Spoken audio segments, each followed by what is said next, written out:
Welcome to the long-awaited episode 2 of the Concessions podcast.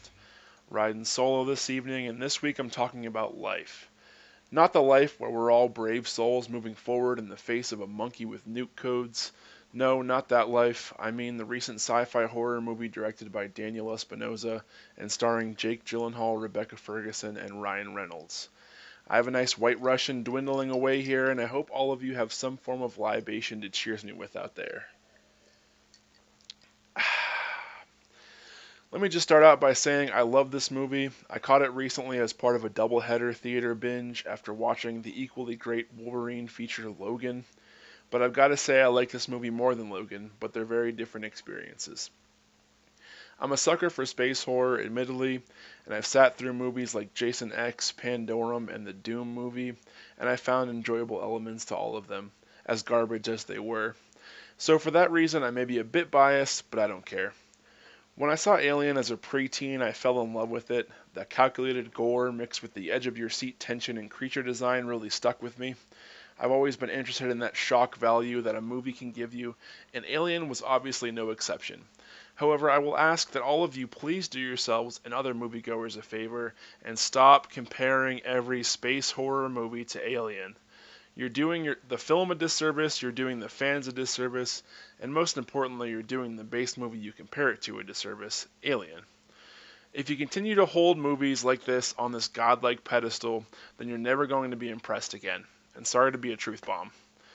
For instance, let's look at some reviews of Life. User Texas Arcane on IMDb says one ridiculous set of behaviors with no explanation leads to another ridiculous reaction, which makes these top-notch quote-unquote scientists and quote-unquote astronauts look like passengers on a special needs bus to Mars. At no time was the cast engaged, believable, or doing anything with their roles but phoning it in.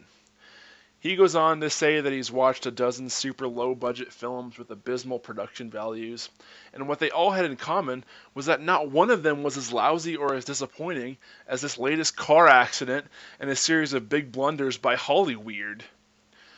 First of all, this movie had a $58 million budget. That's easily middle of the road in terms of expenses, even slightly high in terms of the horror genre. And this guy used words like special needs bus to Mars. Discredited, garbage reviewer. There was no part of this movie that felt dialed in any way. And abysmal production?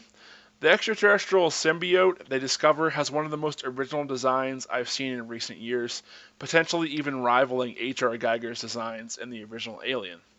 So let me finally say to Texas Arcane that there is no low-budget or dialed-in feel to this movie.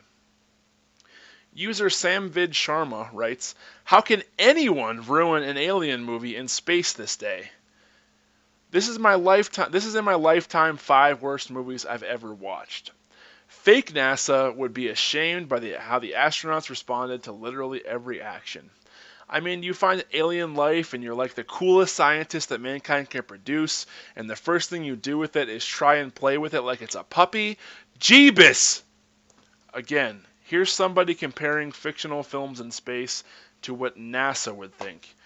For the love of God, folks, I don't know about you, but I do not go into a movie trying to compare it to real life unless it's based on a true story or something.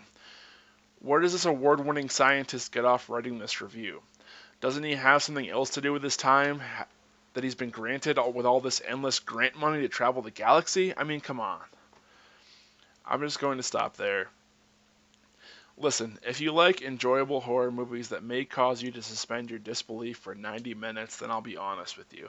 You're going to love the hell out of Life. If you're looking for a window into outer space, you're better off sticking with your VHS documentaries and Carl Sagan worshipping. Life excels in its tension and creature design. It works well in the tight space it creates and doesn't deserve to be put on trial for that. Just sit back and enjoy it. That's the whole point. I give it a 4 out of 5 for its balance of tension and the fact that it does what no movie does anymore. It left its surprises out of the trailer. That deserves the highest applause. So all in all, if you get a chance, check it out. Thanks for joining me for this quick second episode of Concessions. It's been too long since I've posted, but I'm always hoping to post more. Give me a like, a subscribe, or a comment to let me know what you think of life, or just what you think of movie review trolls in general. Let's keep them in check, why don't we? Keep killing it out there, kids. Until next time.